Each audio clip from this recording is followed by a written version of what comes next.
Lectura de la profecía de Amós. Escuchad esto, los que pisoteáis al pobre y elimináis a los humildes del país, diciendo: ¿cuándo pasará la luna nueva para vender el grano y el sábado para abrir los sacos de cereal, reduciendo el peso y aumentando el precio y modificando las balanzas con engaño, para comprar al indigente por plata y al pobre por un par de sandalias, para vender hasta el salvado del grano? Aquel día, oráculo del Señor Dios, haré que el sol se oculte a mediodía y oscureceré la tierra en pleno día. Transformaré vuestras fiestas en duelo y todas vuestras canciones en elegía. Pondré arpillera sobre toda espalda y dejaré rapada toda cabeza. Será como el duelo por un hijo único y el final como un día de amargura.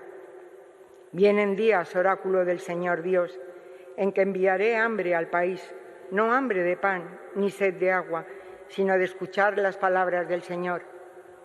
Andarán errantes de mar a mar y del septentrión a oriente deambularán, buscando la palabra del Señor, pero no la encontrarán. Palabra de Dios. No solo de pan vive el hombre, sino de toda palabra que sale de la boca de Dios. No solo de pan vive el hombre, sino de toda palabra que sale de la boca de Dios. Dichoso el que guardando sus preceptos lo busca de todo corazón. No solo de pan vive el hombre, sino de toda palabra que sale de la boca de Dios. Te busco de todo corazón. No consientas que me desvíe de tus mandamientos. No solo de pan vive el hombre, sino de toda palabra que sale de la boca de Dios. Mi alma se consume deseando continuamente tus mandamientos. No solo de pan vive el hombre, sino de toda palabra que sale de la boca de Dios. Escogí el camino verdadero, deseé tus mandamientos. No solo de pan vive el hombre, sino de toda palabra que sale de la boca de Dios. Mira cómo ansío tus mandatos, dame vida con tu justicia. No solo de pan vive el hombre, sino de toda palabra que sale de la boca de Dios. Abro la boca y respiro, ansiando tus mandamientos. No solo de pan vive el hombre, sino de toda palabra que sale de la boca de Dios. Aleluya, aleluya, aleluya. Venid a mí todos los que estáis cansados y agobiados, dice el Señor, y yo os aliviaré. Aleluya, aleluya, aleluya.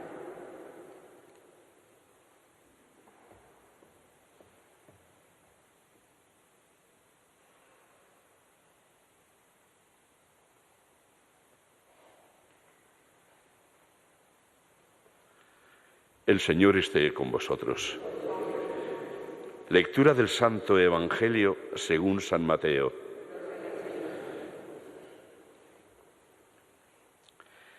En aquel tiempo, al pasar, vio Jesús a un hombre llamado Mateo sentado al mostrador de los impuestos y le dijo: «Sígueme».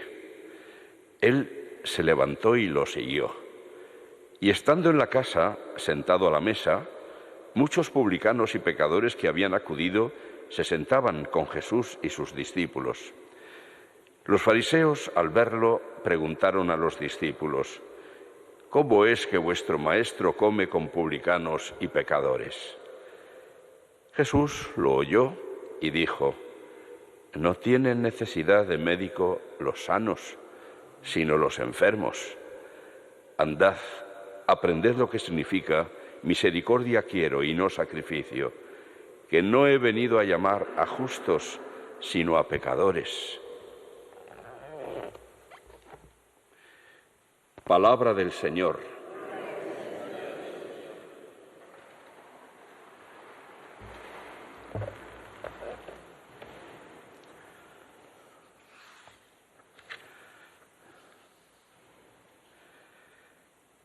Las palabras del profeta Amós denuncian una situación en el pueblo de Israel que fue muy frecuente, como lo sigue siendo también hoy.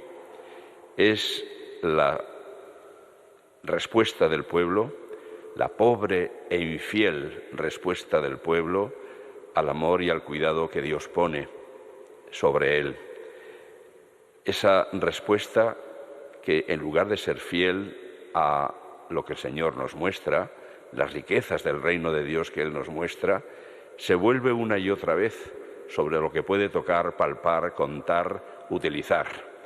Es el desapego del corazón del ser humano hacia Dios para volverlo hacia sus criaturas.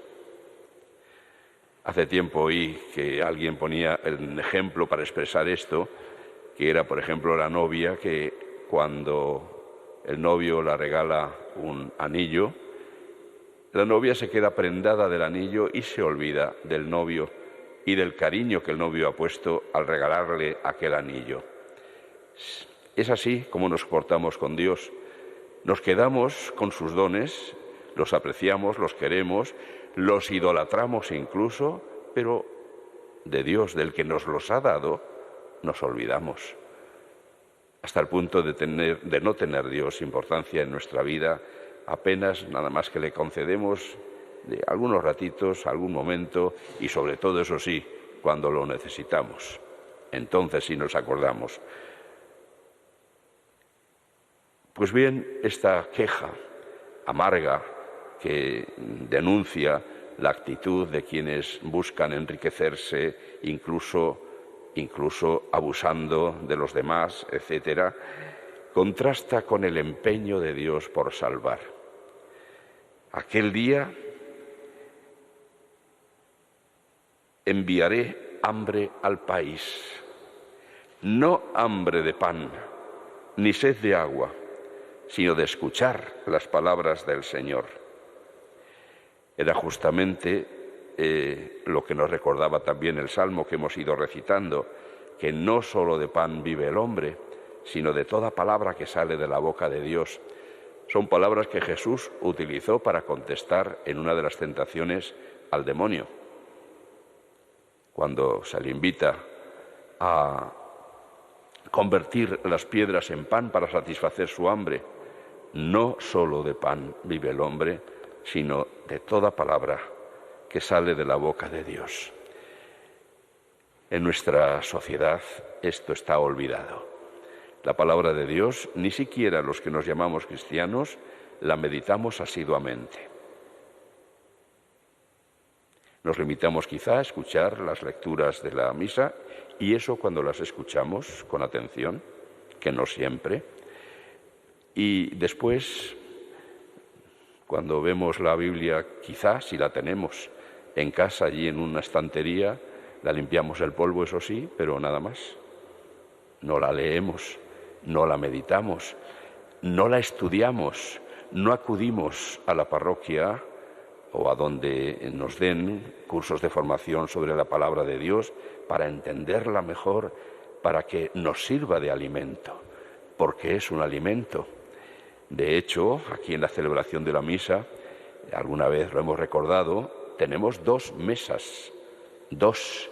Esta, desde la que estoy en estos momentos hablando, llamada ambón, es la mesa de la palabra de Dios, donde se nos sirve esta inmensa riqueza. La otra mesa es el altar, donde se nos sirve el otro alimento de la Eucaristía, que es el cuerpo y la sangre del Señor. Pero este primer alimento es fundamental y muchas veces no le damos importancia, ni siquiera llegando a tiempo para escuchar esa palabra de Dios. Qué lejos estamos todavía de lo que anuncia el Señor por medio de Amós. Pondré hambre, pero no de pan, sino de toda palabra que sale de la boca de Dios. Pues ese hambre parece que todavía no lo sentimos. Y es fundamental descubrir que solo el Señor puede llenar el corazón.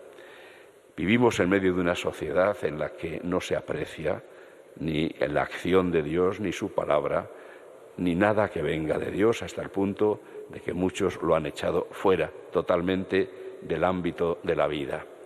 Nuestra sociedad está borracha de tecnología. Es lo único que interesa, lo único. Hay un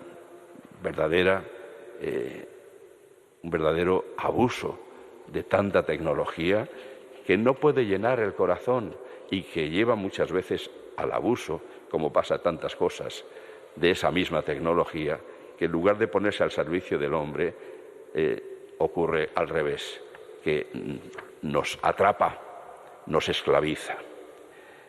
Por eso, escuchemos como Mateo la llamada de Jesús hoy a seguirle.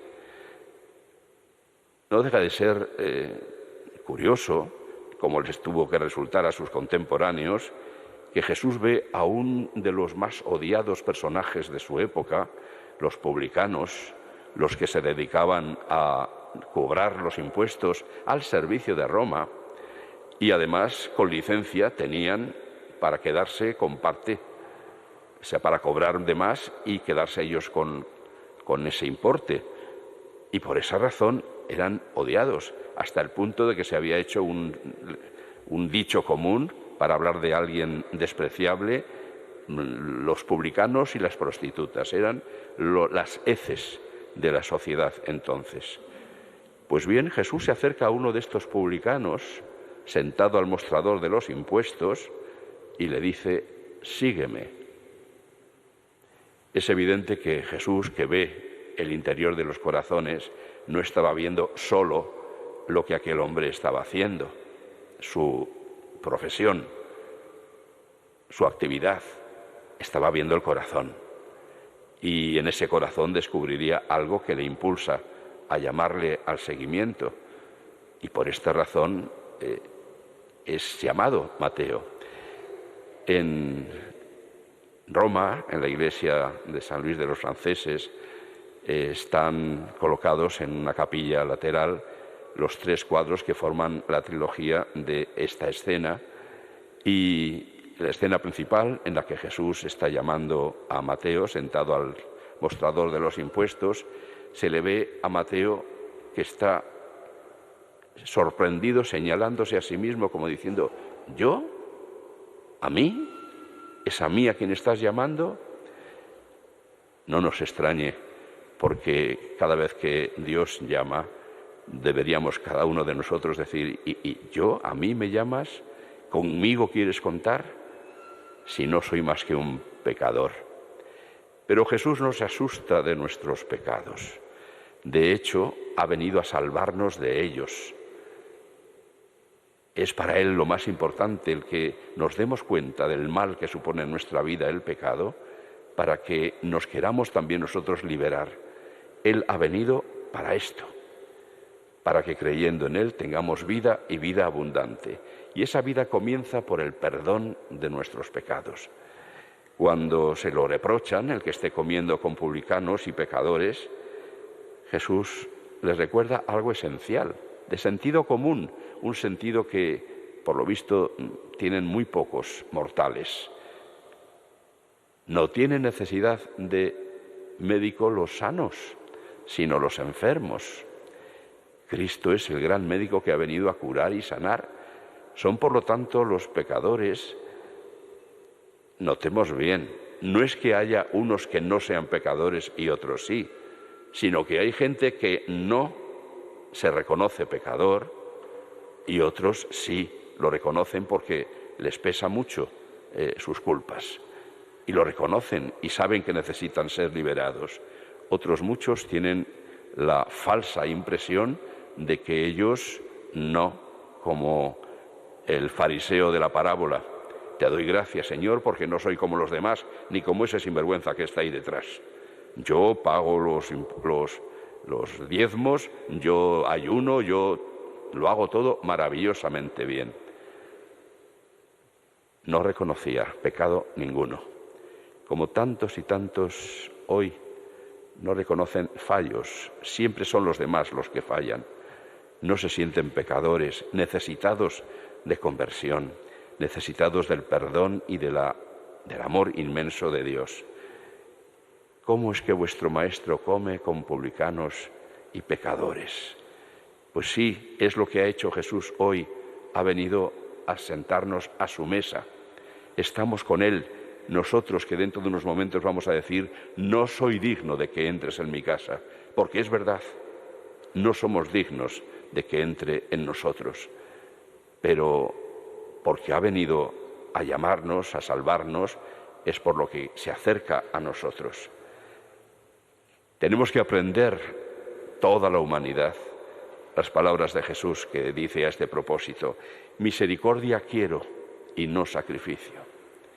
Misericordia, un corazón misericordioso, es la gran lección que tiene que aprender nuestra humanidad, cada uno de nosotros, y que nos cuesta tanto trabajo aprender. Ha venido Cristo el misericordioso a enseñarnos misericordia y cómo se practica y cómo se vive, con qué corazón se vive esa misericordia. Tantas cosas tenemos que aprender, tantas tenemos que aprender de esa palabra de Dios, que muchas veces, no digo que despreciemos, pero sí menospreciamos, es decir, no las apreciamos en todo su valor. Pidamos pues humildemente al Señor hoy que nos ayude a estar en esa actitud de discípulos que tienen que aprenderlo todo de su Maestro, y pidámosle que nos dé fuerzas para luchar contra nuestro egoísmo, nuestros planteamientos tan alejados de los planteamientos de Dios. Él, compasivo y misericordioso, nos ayudará sin duda ninguna si lo buscamos de todo corazón.